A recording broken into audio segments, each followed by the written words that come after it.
இந்த இடத்துல ஆகார் தன் கண் முன்பாக தான் பெற்ற பிள்ளை சாவதை நான் பார்க்க மாட்டேன் என்று சொல்லி அவள் தூரத்திலே போய் அவள் அழுகிறதை வேதம் கூறுகிறது. ஆண்டவர் இந்த காட்சிகளை காணுகிறார். உடனே ஆகாரை பார்த்து கேட்கிறார், உனக்கு என்ன சம்பவித்ததுன்னு.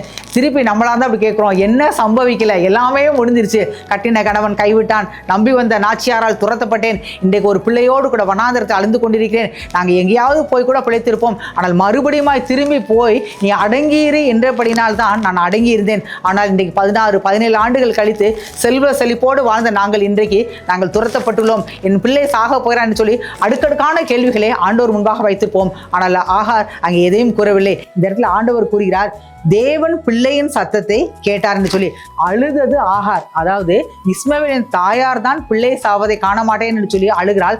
ஆனால் ஆண்டவர் கேட்டது பிள்ளையின் சத்தம். ஒருவேளை உங்கள் பிள்ளைகள் உங்கள் வீட்டில் இருக்கலாம், உங்கள் வீட்டில் இருந்தாலும் மனதளவில் உங்களை விட்டு தூரமாக இருக்கலாம். சில பிள்ளைகள் கல்லூரியில் இருக்கலாம், அவர்கள் விடுதியில் இருக்கலாம், தூர தேசத்தில் இருக்கலாம். ஆனால் நீங்கள் அவர்களுக்காக கண்ணீரோடு ஜெபிப்பீர்கள் என்று சொன்னால், ஆண்டவரை நோக்கி நீங்கள் அபயம் விடுவீர்கள் என்று சொன்னால், உங்கள் பிள்ளையின் சத்தத்தை ஆண்டவர் பரலோகத்திலிருந்து கேட்டு அவர்கள் நன்மையான காரியத்தை செய்வார் என்பதற்கு இது ஒரு நல்ல உதாரணமாக காணப்படுகிறது.